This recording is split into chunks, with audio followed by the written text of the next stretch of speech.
Welcome, everyone, to the Survivor Turning Back Time podcast.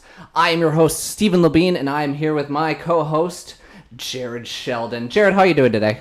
I am good. I am warm. It is hot. It is hot. The world is hot. We're kind of on fire, which is, just the way that we're going, but, We're living in the dog in the flaming house meme, but let's forget about that and talk about a reality show that's been on for 22 years. Reality show escapism. That's what we're going for. Well, okay, what we're going to do, we are going all the way back to the very beginning of Survivor in spirit of, in the most recent season, they turned back time, they smashed the hourglass. Everyone's favorite thing. I know, they love it, which is why we dedicated an entire podcast to it. So, we're going all the way back. We are going to watch every single episode of the show that is still running. So eventually we'll catch up.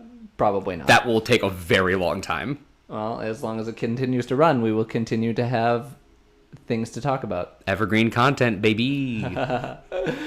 Okay, well, what we're going to do, we invite you to follow along with us. I personally bought a Paramount Plus account so I could watch this whole show. Yeah, I already had one. I didn't have one. My mom had one because she's just done the cable thing of buy every single streaming subscription. Sure. And buy cable. Yeah, why not? Why not? If you have expendable money, nothing matters. It's the American way. Anyway, like I said, we invite you to follow along with us. Go watch the episodes. We're doing one episode at a time, one episode a week. So you can follow along with us. You can email us. We have an email. It is survivortbt@gmail.com. We're going to get active in the Twitter. Right now, we are Twitter @survivortbt. So for now, let us go all the way back to 2000. May 31st, 2000, for episode 1, The Marooning.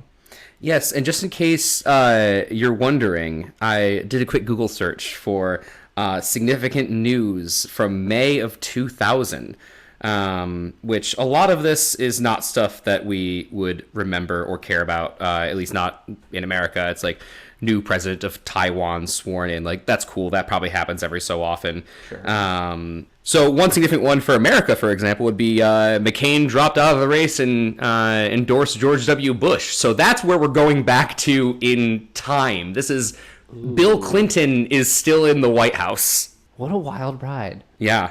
And, nothing bad has happened since. Yeah. All right, back to 2000.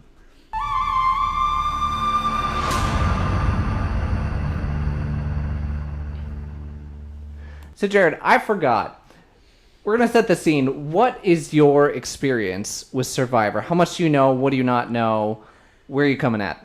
Yeah, so just in case there are folks who are listening that want to watch along, I won't go into too many specifics. I know I watched as a kid growing up for a few seasons. I know one very specific detail from Guatemala, but I don't know who wins.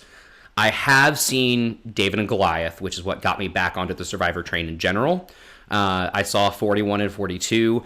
It will be a long time till we're there, and that's a problem. And I know one of the winners of, I don't know what season in particular. They are a return winner that won 2 seasons, but I don't know which 2 of the ones that they were on. And that is it. Cool. So if you are coming at this from a new perspective, you've never seen the show, you don't really know what's going on, or you're just a casual watcher, you're not watching every single week, every single episode, Jared's a good perspective for you. Jared knows not a whole lot. Jared is coming in fresh, and we can talk about this. I, on the other hand, I don't know if I consider myself a super fan, but I have watched a whole lot of Survivor. Growing up, I definitely did watch every single episode when it came out. It used to be on Thursdays. They changed it to Wednesdays, and I don't know when that happened. But it used to be on Thursdays, and I was very excited about it. But yes, I watched for years and years and years. Had a drop off when I went to college because I did not have cable in college because I was broke and in college. and then just recently got back on the bandwagon over pandemic, binged almost all of it. So I know a lot. Not everything, but a lot. So I'm excited to see where this goes. So Jared, set the scene. We open Survivor Borneo, episode 1, The Marooning. Which, wow. I did not think they were going to set it up like that. I mean, like, seeing modern Survivor, it's just like, yep, here we are. We're on the boat. We're going to the island. And this one's like, no, we are imitating a shipwreck. Mm-hmm. That's exactly what we're doing. You're getting on a boat. But what shocked me is that they showed where they came from, which they never do in the more recent seasons. Like, they show them boarding small boats in the fishing village that they eventually got from to the big ship. And they show that journey to, I'm assuming, just the bay where the beaches are. Yeah, it's kind of unclear how far out they were. I think somebody says they were rowing for 2 hours, which is like, Jesus. Like, you are starting off. First of all, I was kind of surprised because they got a lot of stuff. Having gone back and reconnected with Survivor through 41 to 42, where they're like, oh, we're gonna drop the 4 and keep the 1, and we're starting over. It's gonna be harder. I'm like, it's got a Bunsen burner or whatever they found some kerosene type thing, and I was surprised by that. But then on the other side, they're like, maybe we'll make rat stew, and I'm like, oh yeah, okay. But the bones were there. Like, I feel like I've seen that shot of all the castaways on a ship. They're just kind of panning around as Jeff does his speech. Yeah. Says, all right, hey, these people are grabbing stuff to jump off a boat, and Survivor's on, baby. Yeah. Oh, and also, did it shock you how young he was? I mean, obviously, it's been 22 years. Baby Jeff. I was like, that is a child impersonating Jeff Probst. Jeff Prost. Probst? With a B. There's a B in there? Probst. God, I hope I got that right. Well, it doesn't matter. We're doing it live. We can edit this all in post. We're very much not doing this live. Yeah, we're doing it live. Don't tell anyone. Yes. Well, what didn't shock me was his age, because people get older. What did shock me is the energy from his voiceovers. He had the normal Jeff, like, shouting energy of directions when he was engaging with people. In the voiceovers, though, he would then revert to this, and everyone is going to spend 39 days on an island. Yeah, it kind of sounded like if the human embodiment of Valium read you an audiobook a lot of the time. He wasn't prepped for all of that. It was new, it was exciting, it grows. Which, I mean, that was, this is, yes, it's May of 2000, production quality is not as high, but this is a network, like, prime time television show. Mm-hmm. It just kind of speaks to the quality that, like, how much better, technology and also, like, acting has gotten. Because, like, the overwhelming impression I kept getting early on was, like, this feels like a poorly made college fan-made project version of Survivor in the production quality. It kind of was. They didn't know what this was going to be. It felt more like a nature documentary survivalist show in some ways, but the bones are there. They always knew that it's a competition reality show, but it's shot and talked about like it's a survivalist show. Yeah, and I don't think... You say that everyone knew it was a competition show. I don't think anyone told most of the people on the show that it was a competition show. I should say Jeff knew it was a competition show. The writers probably knew it was a competition show. The cast, maybe not so much, which I think is the perfect segue. Let's get into the cast. Overall thoughts, as a general whole, what do you think of this cast? First of all, general whole, thank you. I'm saluting you. Absolutely. That sounds very dirty. So the overall cast, the first impression I got of all of them was very optimistic. Like everyone's so excited to be there. They have totally bought in to this adventure, except for like two old guys that just want to say that nobody's working. And back in my day, it was like this. But everyone else is just like, they're like in all their confessionals early on. They're just like, they're so enthusiastic. Yeah, that was sort of like first overall impression. It makes me feel so happy that they have no idea what they're getting themselves into. The first couple days, yes, okay, you're on a beach, you're building a shelter, you're gonna play some games, sure, whatever. I imagine as this goes along, you're gonna see a whole lot of morale just straight into the toilet. Oh yeah, I'm sure. Like people are gonna, I don't understand why I don't remember who it was, which of the girls was so enthusiastic about rat soup, but like I don't think most of them are going to be enthusiastic about rat soup. And one moment that stuck out to me, Richard, was when Richard is sitting up on a tree, literally above everyone else on his tribe, and being like, guys, let's talk. And everyone is basically saying, no, fuck you, Richard. Which is... we're gonna go one by one. Yeah, we're gonna talk every single castmate here. Give you a little bit of backstory here. Just the details. Which Rich is on the Toggy tribe, which is... Orange, yeah. I've never seen, or at least I don't remember them talking about the name Origins. Or... that's not true. They've definitely said, like, oh, which means, yeah, or means water. And Jeff was just like, yeah, we named you after the beaches. Yeah, no, it was definitely a feeling of, I mean, in getting a map of the area and all of that, yeah, they were definitely leaning into that survivalist element, like you said. Okay, we'll start with Toggy Tribe. Toggy Tribe, in alphabetical order, because we are avoiding spoilers. We have, so in front of us, you can't see it, obviously, audio podcast. In front of us, we have pictures of all the castmates in their early 2000s glamour shot beauty. It does remind me of my elementary school class photos. Yeah, so I mean, we're starting with Dirk, and if you're not driving and you have a chance to look up a picture of Dirk, please do. He looks like one of the thumb monsters from Spy Kids. Wow. Wow.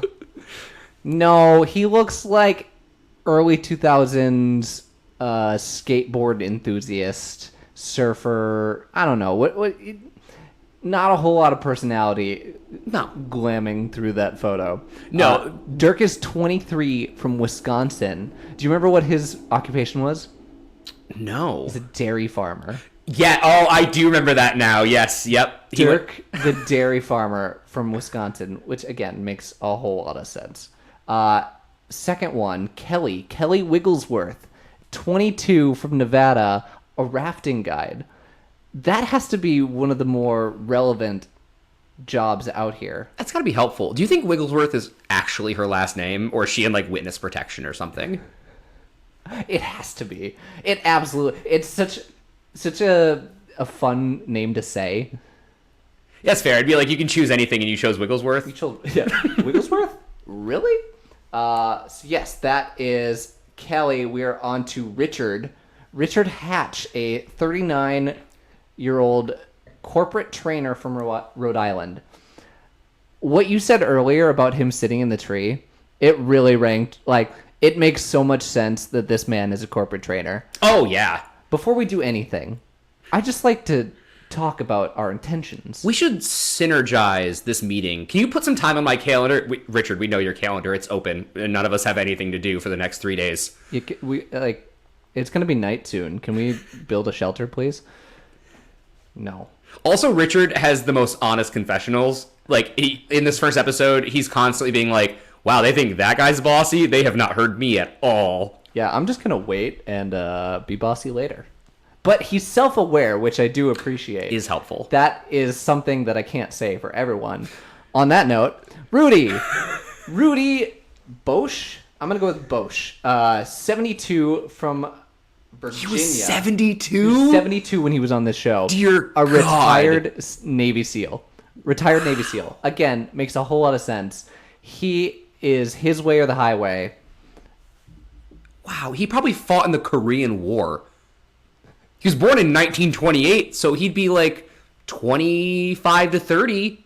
Yeah, okay. Well, that's Wild. Rudy. I'm excited for Every time Rudy was on camera, I was having a good time.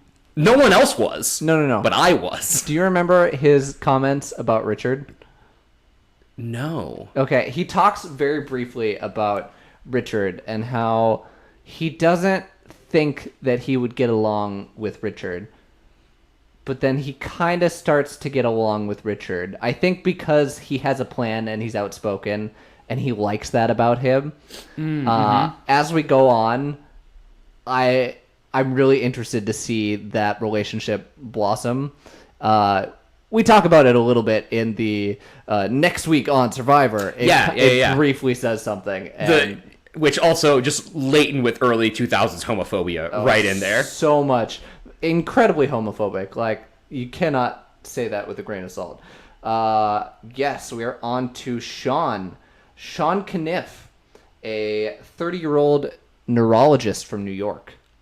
I don't remember this guy at all. Yeah, he kind of blends into the background, except for the one time where he has to help someone who is slightly injured. And by slightly, I mean has a little bit of blood running down her leg. Yeah, that's right. He was like the Good Samaritan on their tribe. Okay, I remember him a little bit now. Yeah, but I mean, like, he's a neurologist, not a general practitioner, so I don't know. General practitioner? Again. On to Sonia. Sonia Christopher, a 63-year-old musician / retired teacher. I love Sonia. Sonia's she is great. too pure for this world. She's too pure for this world and too pure for Survivor. Well, yeah, as we'll talk about. As we'll get to. Yes, a retired teacher in Washington. Oh, raised in Washington. I did not write where she was living at the time. Doesn't matter. Moving on to Stacy. Stacy Stillman. Stacy, also a little generic right up the front. Yeah, I think so. We'll get to it, but there is exactly two people that had what could passingly be called as strategy if you squint your eyes and kind of turn your head a little bit around the vote. I think Stacy was one of the two that did. I'm pretty sure it was because they went to definitely it was. I think it was Stacy and Kelly. Yes.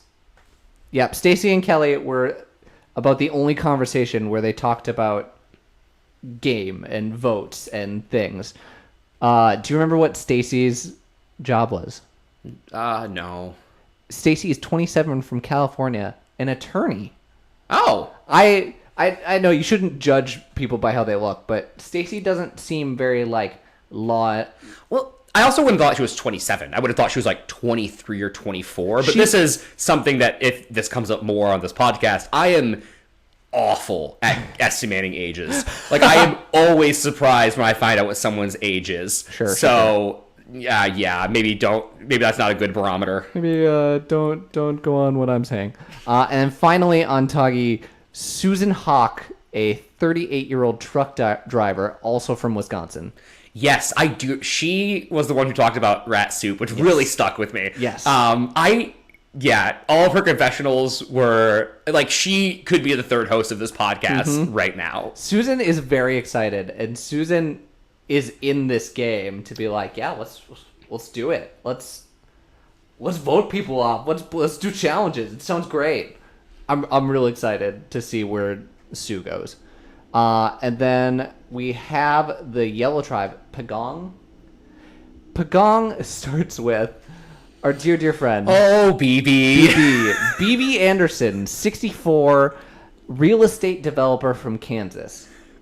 I imagine BB has had it his way for a long time. BB is everyone's worst boss. BB is like, he's out there giving himself a heat stroke, trying to build shelter during a time when everyone said, hey guys, maybe let's not work during this time. And he's like, I'm gonna build it anyway. I wrote down like some of my thoughts I was going, and like, Gretchen is trying so hard. She's like, dude, you are so old. Just come drink water. Sit down and drink some water. And that man is trying to kill himself on that beach. Take a break. Like we said we were gonna take a break. It's okay to take a break. Nobody else is doing work. I'm gonna finish this. BB has no concept of how hard 39 days in the jungle is going to be. No, none at all.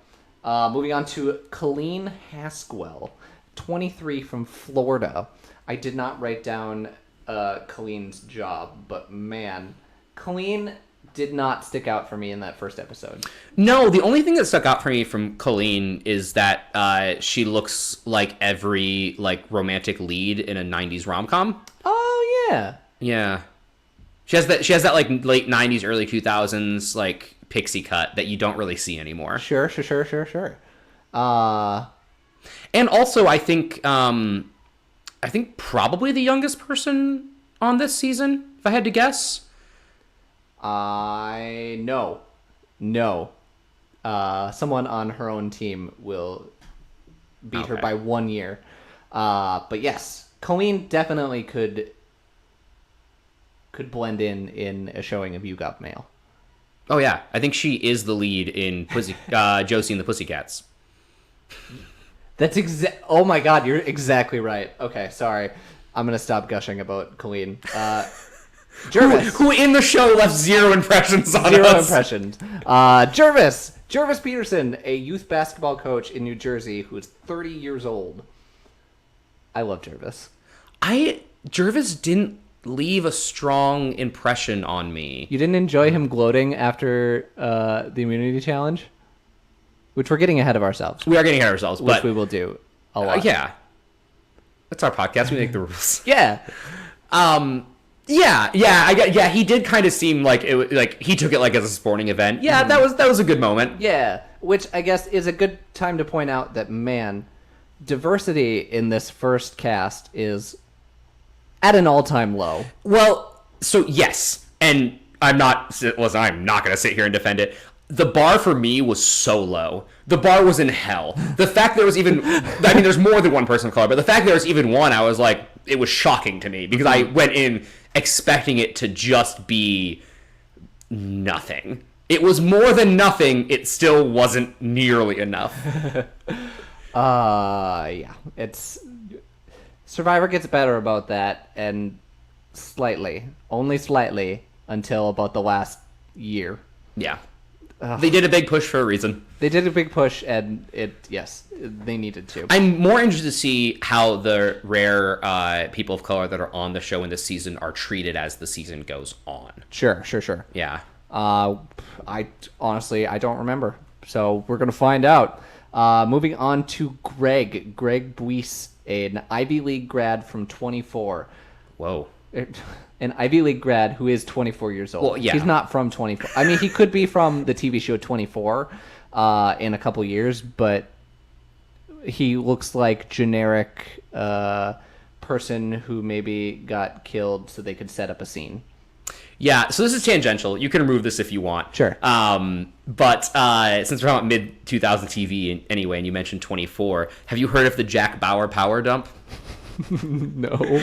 So 24 is a show that takes place over 24 hours, right? There's 24 episodes. Each one's an hour on network TV. Oh, it's 24 episodes? Yeah, it's 24 episodes. Each one's an hour long. It takes place over the course of a full day. See, I did not know that. Okay, but we never see Jack Bauer use the restroom. So therefore, he's doing it during commercial breaks, which are not very long. So that's the time for a Jack Bauer power dump. Is like what the 6 minutes that commercials are, or 3 minutes, or whatever. See? Okay, I'm learning something new every day. This is why I have Jared to help me with this. Oh, yeah, Greg, nothing really stood out for Greg. No, if you put a fake person in and we're like, was it Greg or the fake person? I'd be like, I don't know, man. They didn't show him at all. They really did not show him at all in that first episode. Moving on to Gretchen. Gretchen Cordy, a 38-year-old teacher from Tennessee. Gretchen is How is her back not breaking from the emotional labor that she is doing for her entire tribe? She is the mom. She is the one bringing everyone together, saying, "Oh, you should take a break." She's trying so hard. She's trying so hard, and I hope she's rewarded with it. But knowing how early seasons of Survivor go, probably not. Yeah, I mean, early 2000s America was known for valuing emotional labor as an important and necessary thing. Ah, yes, of culturally course. speaking. Sure. Yes. Moving on to Jenna Lewis, a 22-year-old student from New Hampshire. Jenna is the youngest one. Okay. And Kelly. Kelly is also 22. That's interesting, because now in a lot of the early seasons, or in a lot of the seasons now, rather, they have someone that's 18, 19 years old. They're pushing younger and younger, and if I saw correctly, they want to go even young. Like, they want to be 16, 17, 18. That's not a good idea. It's not, but for whatever reason, that's what the network wants. From the very limited experience I have, teenagers don't do very well on the show. And I guess we'll see if Jenna does. And she's not a teenager, but being the youngest one. Being the youngest one, you do have a little bit of target. I mean, being the oldest and being the youngest, there is that initial, dead weight. Yeah, especially when these challenges, I expect, are going to be very physical. I don't know how many puzzles they had in this early season. I guess we'll find out. Moving on to Joel. Joel Klug, a 27-year-old consultant from Arkansas. You're looking Is at he the fake one? Is he You're the looking fake at one? the screen as if you have never seen this man in your life. No. What? And, like, people look different in the biography pictures than they do on the island, but I don't... And maybe this is just a thing of it being the first season, although Survivor seems to do this in the seasons I've seen. Really picks people they want to highlight in the first episode, sometimes because they're going home, sometimes just because they're interesting storylines, and other people are late bloomers, and some people just don't get their spot at all. Joel did not get a spotlight at all. Joel did not get a spotlight in the slightest. Oh, look, briefly glancing at his biography, he is also was born in Green Bay, Wisconsin. Did they cast in Wisconsin? Did they just go in and like, hey, want to go to Borneo?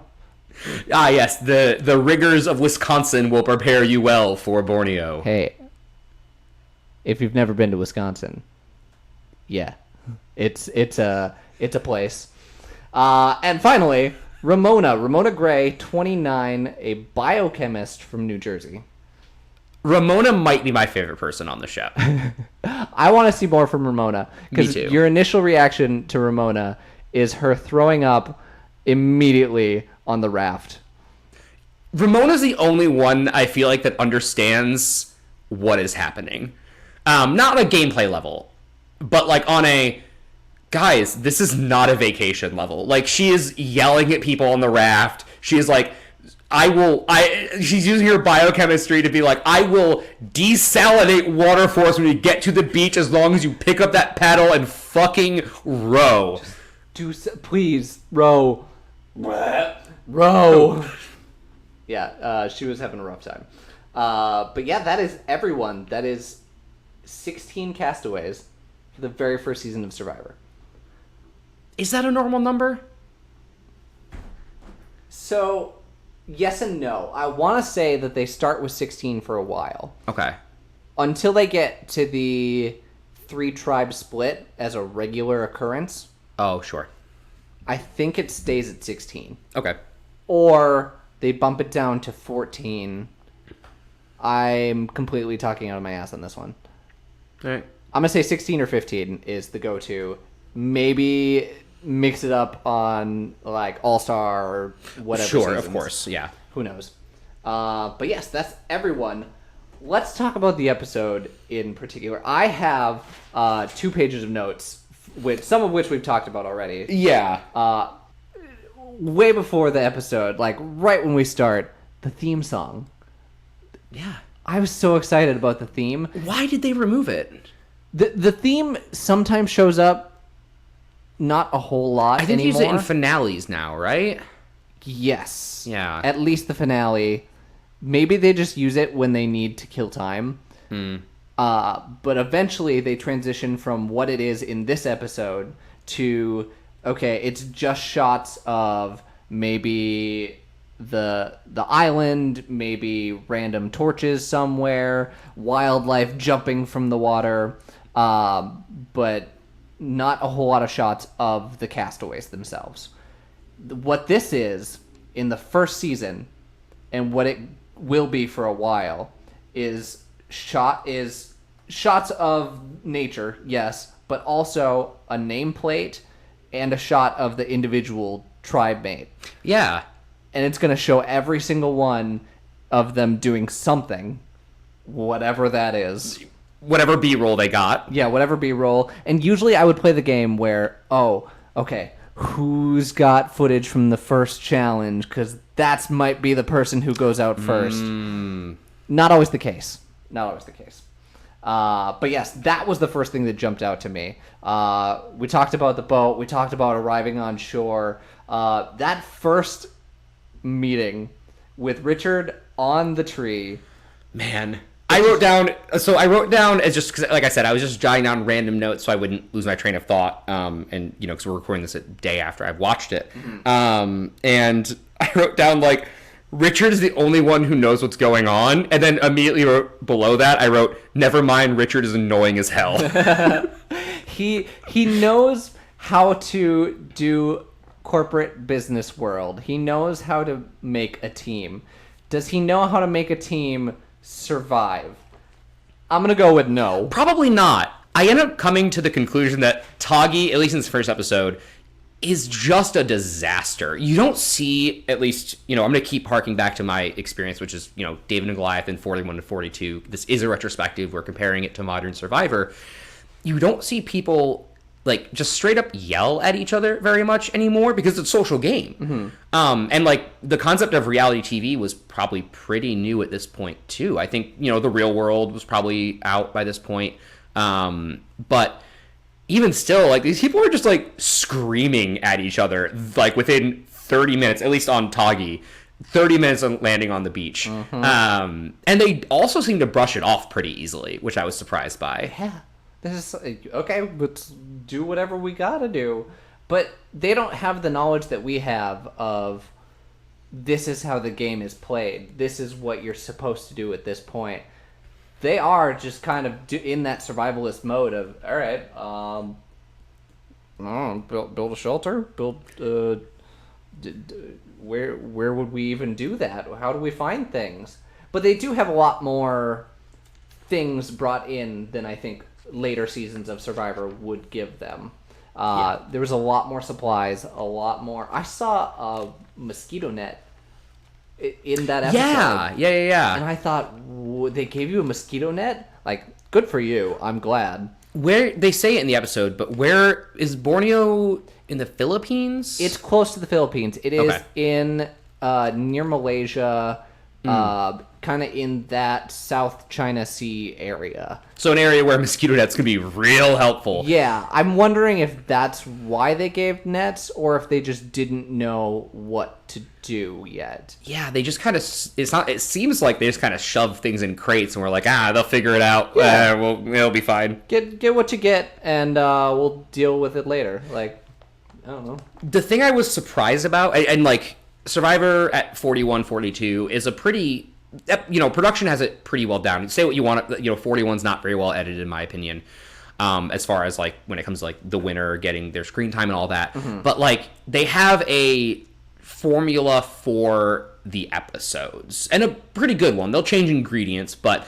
you know, you get to see some camp life, you see a challenge, you see, you know, then you see a lot more of the camp that's going to go to tribal, and you even if it's a really obvious vote, I know, you know, 42 had a couple of straight, you know, everyone voting for the same person. They have a couple of different possible votes that are being talked about that they'll highlight. This first season, it's so much meandering. It's a lot of meandering. It's a lot of them just like walking around camp, kind of, and that leads to some really, really precious moments, like Sonia playing the ukulele for everyone, and then it leads to, and you know, some good entertainment, like watching BB and Gretchen, the BB and Gretchen hour with the shelter. Yeah, argue about building a shelter. Yeah, which is excellent TV. And then it leads to a lot of people just like doing nothing for 5 minutes at a time. Yeah. That's the part where I think they didn't quite know how to fill the time. They had an hour slot.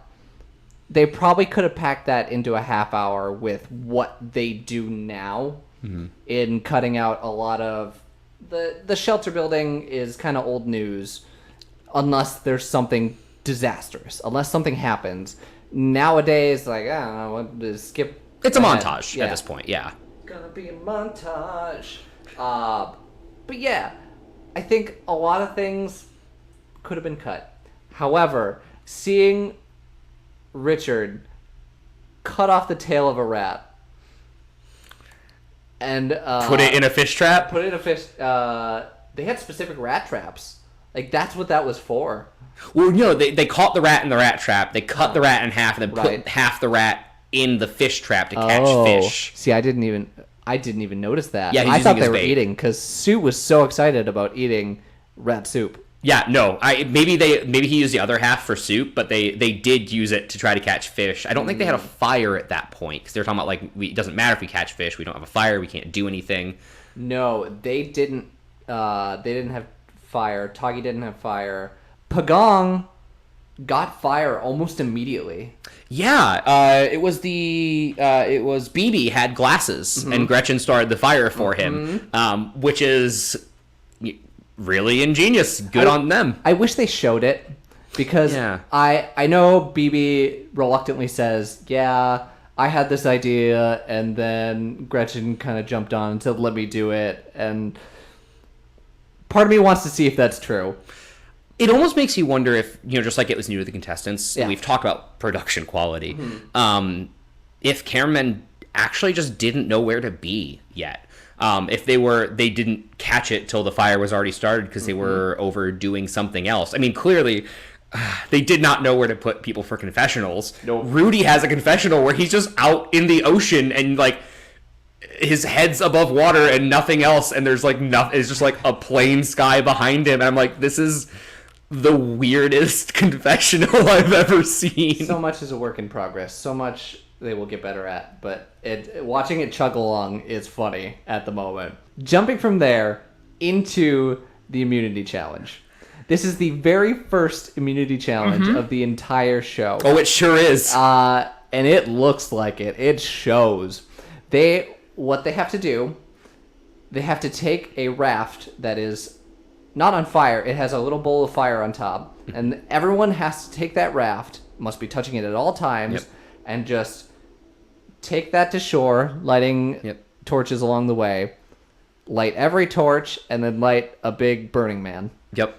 It is so simple. There is no something that I appreciated actually about modern challenges. I know that there's a whole conversation around like challenge diversity that I've heard people talk about. I don't have any context for that yet. But there's no comeback mechanic in this game. Nope.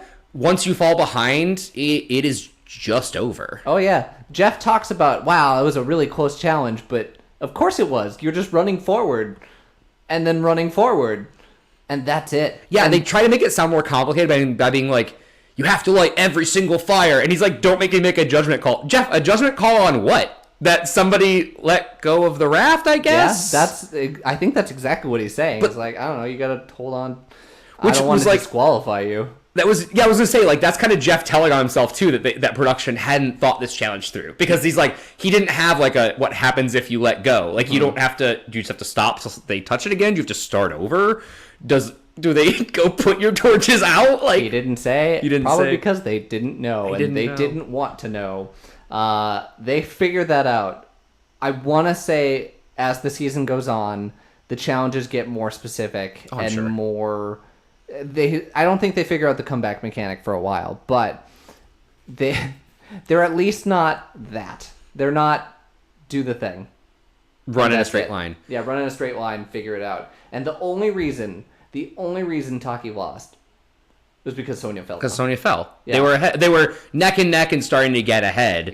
Yeah. Which is, exactly why they decide to get rid of her. We'll get to that, but But it in the challenge, something that honestly astonished me was at the very bottom. It had to tell you who was leading. Yeah. Because the shots were not good enough that you couldn't tell who was leading the race. Sometimes it didn't seem like the shots were in the correct order. Like it would be like, it looked like one tribe was ahead and then they'd cut and they'd be tied again. And I'm like, oh, why did they do that? I think that's exactly why they had to have a subtitle telling you, yeah, this team is winning. Well, and the second reason why they had to do that is because Jeff doesn't talk. Jeff does not talk. This is where it becomes instantly clear that Jeff doesn't quite know what to do yet. Yeah, and Jeff has some sayings he really loves to go to. He loves to shout out, that's how you do it on Survivor, or like whatever. But when there's just nothing there, it's dry. So much worse. It's really dry. Jeff figures it out. Jeff gets better, and there's a reason that everyone loves him and wants to sneak hugs later and later as the show goes on. But man, there and at Tribal Council, he does not know what to do. It's very awkward. It's very awkward. And that's really cool to see. I mean, we've said it a couple times, or at least, I've said a couple times, it's a retrospective. And so seeing like where it began, seeing that sort of like awkward, not really comfortable in his own skin yet Jeff Probst is really cool. It is pretty cool. It's like we're growing with him, but very slowly. Very slowly. Anyway, at the end of that, Pagong wins by the slimmest of margins. One Sonya trip. Oh, I do want to talk about that immunity idol. It didn't even register in my brain. It is. Go on. It is borderline blackface. Like, that thing is rough. Pull up a picture real quick. I don't know that I want to. I won't look at the screen so that we, I don't get spoiled on anything. Yep, there it is. Oh boy. Yeah, that's downright blackface. Yeah, it's like, obviously I expected things to not age well, but like that seems like it aged like milk at the time. Yeah. Disney would put a like warning before Looney Tunes if that was in there. Oh man. Yeah, you hate to say like going back and we've gotten better and we know better. Do yourself a favor, look this thing up. It does not age well. I'm just gonna leave it at that. Nothing I can do to describe this will make it any better. It's literally Song of the South. It's bad. It's bad. I want to get away from that. Mm-hmm. Yep. So we finished that. There is the briefest conversations about who to vote off. Yeah, I mean, it wasn't even like conversations. It was just people like saying what their opinions were in confessionals. And they weren't opinions like, and I knew this was going to happen, but it wasn't opinions like, oh, I think this person will be good at the game. It was literally just like, this person annoys me. Yeah. So I want them to go away. I'm sick of this person. Let's get rid of them. Which also says just how unlikable Rudy is. Yeah. That Sonya, who is a frail cancer survivor who frankly shouldn't have been allowed on the show at all. Like, we see her, she's in pretty rough shape by day 3. Yeah. I think if she was on the show much longer, we might have been looking at like a medevac, like by day 10. I mean, she's getting patched up by the doctor already. The neurologist. And she's just happy to be there. Like I said, Sonya, too pure for this world and too pure for Survivor. We'll get into all of that. Yeah. Essentially what you have is you have all the young girls wanting to get rid of Rudy. Everybody else kind of you don't hear a whole lot of opinion on, except for Sue, who's playing both sides, saying, the girls think I'm going to vote for Rudy. I'm not going to vote for Rudy. Right, yeah, the origin of the of strategy and kind of blindside. Kind of blindside. Not really sure if we can call it a blindside because nobody really has any clue what's going on. Not a darn clue. So we jump forward. Tribal Council, the very first Tribal Council. Again, it shows. It sure does. You don't even realize how much set dressing goes into the Tribal Council forum until you see it without it, and you're like, oh, yeah, wow, it looks like somebody robbed them. It's very bare bones. It kind of looks like they're just sitting around a campfire. The way they arrange the seats, as they do in the first season, is just in a U shape around the fire. Later seasons, and I want to say pretty soon, they start to stack them so if there is a lot of people that you can't fit them into one shot, you stack them into a second row so that everyone can kind of be seen or to talk and can get a good shot from the camera. But man, conversations are wild. It's Jeff asks a question and everyone talks at once. Yeah. No, they do not cede the floor. They do not cede their time. But they don't talk about, like, they don't have, like, strong opinions. It's not like they're talking over each other because they have all this furious debate. They're just kind of all just talking. How you feeling? Yeah. Yeah. You wanna... It was a rough challenge. I did write down my favorite quote. Jeff says they faced a crushing defeat in the first immunity challenge. And I thought, really? Crushing defeat? Or were you just told to say that, Jeff? That was in the script. That was definitely in the script. I'm also surprised at how much to emphasize how far people have to walk. Mm-hmm. Like, they made the trip to Tribal Council, and I see why they get away from it, right? Because it doesn't, even if they have to make that trip or whatever, it doesn't have any stakes. No. You can't fail getting there. No. And sure, you can emphasize that it's difficult, but they kind of make it out to be like, oh, they have to face this perilous journey, but they just kind of walk there. Yeah, they just kind of... Again, in later seasons, they'll show them grabbing their torches, walking down the beach, and then just show them arriving. Yeah. In this, they're just walking through the woods. It gets dark. You're a little afraid they're not going to make it. Yeah, and they're like you said, they walk long enough for it to get dark. So a couple of hours, probably? Yeah, they don't really know where it is. Apparently they're vague about where to go for Tribal Council, which is very important to the show that they complete Tribal Council. I would love to know what would have happened if they didn't make it there. They just didn't show up. But the bare bones are there. Yeah. The bridge to walk in is there. Yeah. The fire speech that Jeff loves to give. It's the same. It's the same. Or at least close enough that I didn't notice a difference. The bare bones are there. What is different is they are way too darn close for their confessionals on the voting booth. They sure are. And Jeff goes out of his way to say, we can't hear you. And I'm like, and then like the first confessional, you can see people in the background. And you're like, are you sure they can't hear you? You can see people. You can hear them at certain points when they're giving their confessionals. Hold up the vote. I'm sorry. Are these people talking over you in the background? They shouldn't be. We shouldn't be able to hear that. And they write in red pen, which I think, again, just looks weird. Yeah, I mean, it's such a little detail, right? The flimsy red paper and red pen, but it just gives it this whole energy, again, of, like, fan-made knockoff project. We know what it becomes, so of course that's our perception, but it's also like, wow, how did this get to continue? I guess we'll find out through the first season. It's obviously compelling enough that they greenlight it for more seasons. Mm-hmm. We'll get to it. There is a moment in this series that makes Survivor a national phenomenon.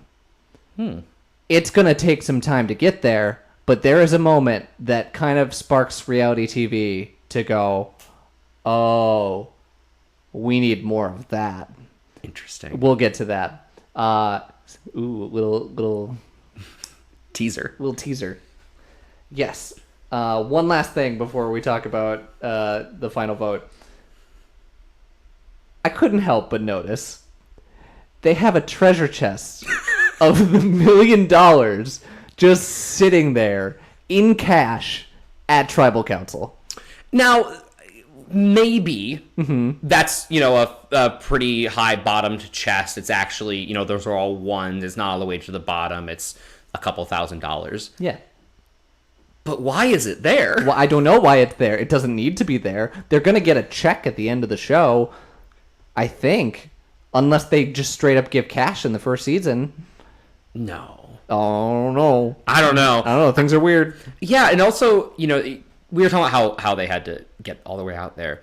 It just now occurred to me that, like, how did production get all that stuff out there? I mean, they're probably running, because we have overhead lights at this point. It's not fires. Sure. So I guess diesel generators. Yeah. Maybe they're not that deep. Maybe they're just right off the beach. I guess there's a lot of speculation that go into that. But, like, yeah, they have to transport that. You can't just leave however much money that is out there in the jungle for can't. 3 days unattended. Nope. That's got to be taken with them every single time they move. Yeah, absolutely wild. And then finally, we lose our first contestant. We lose Sonia. Sweet, sweet Sonia, who, again, I don't think would have made it much longer. No, I don't either. I have a phrase I like in narrative media, things that don't involve real people, stories, Netflix, whatever, things where it's not like reality TV, which is born to die. A character is written and they walk on the screen and you go, oh, so they're going to die. Oh, yeah, you're not going to make it. You're not going to make it. I'm so sorry. Sonia was born to die. She was not made for Survivor. She was not fit for this game. And, like, good. I'm glad they let her on. She's as they talk about, a cancer survivor. They don't really make it a big thing, which I thought was interesting. Later season Survivor would definitely have a full montage about that. It'd be a whole, like, testimonial with like a bunch of different, like a PowerPoint, basically. Yeah. That's not the word I'm looking for. I guess montage is just the word I'm looking for. We're going for montage. Yeah. And yeah, she's just so happy to have been a part of it at all. I know. Her post-game confessional is so sweet. She's like, shucks. She's like, I get it, guys. Yeah. Good for you. I don't blame them. It's real tough to see that. Now we're gonna end this with a little bit that we have talked about and we want to do for every single person that gets voted out. How do you think Sonia would fare in today's Survivor game? Yeah. Unfortunately, I think Sonia's the first vote on any season she's in, or the first vote of her tribe, at least. I just, the challenges have gotten less physical, and sure, not always the weakest person's voted off first. Right. But they still usually are. I mean, you think of, like, Zach and 42 and all that kind of stuff, and it's like, yeah, usually your frailest person's going home, and I think she might be one of the frailer people I've seen on the show. Sure.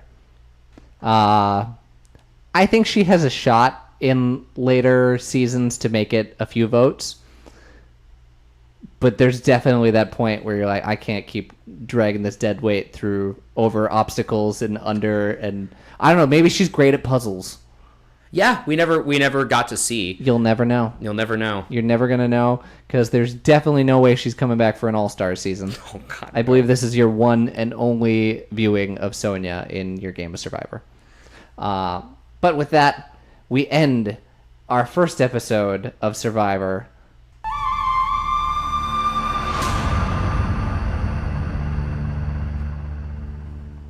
All right, that wraps it up for us on the Survivor Turning Back Time podcast. This is our first episode. We're real excited about this. We want to do this every week. We want to be talking about shows for a long time, but we want your help. If you have anything that you want to chime along with, we have set up our email, survivortbt@gmail.com. We have Twitter, @survivortbt. Shoot us a message. Shoot us an email. Tell us what you think about the individual episodes. Tell us about things that you want us to talk about. I'm going to monitor that email so Jared doesn't. I'm going to monitor the Twitter also so Jared doesn't. Jared is going to remain as unspoilered as possible, if that's even possible. Yeah, I mean, I think it mostly is. I'll be in a soundproof room between recording sessions, only eating clam chowder and nothing else.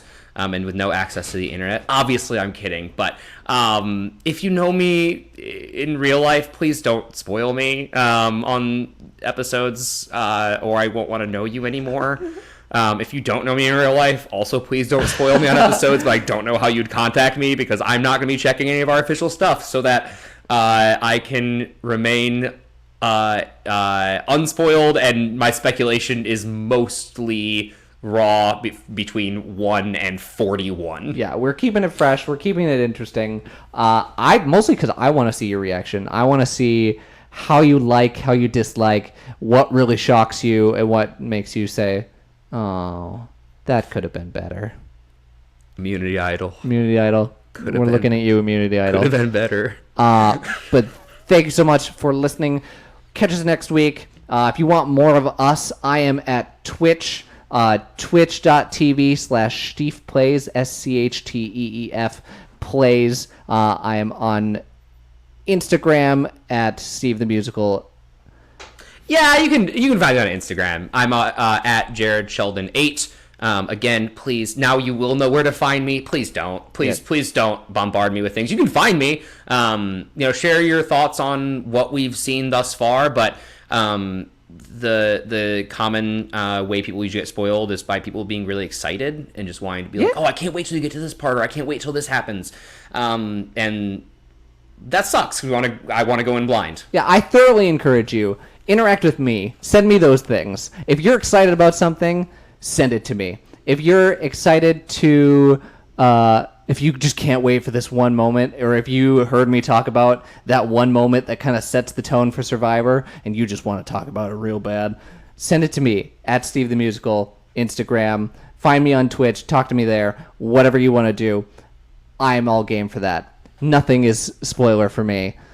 But that'll do it for our first episode of the Survivor Turning Back Time podcast. I am Steven. And I'm Jared. We are signing off. We'll catch you next week. Bye-bye.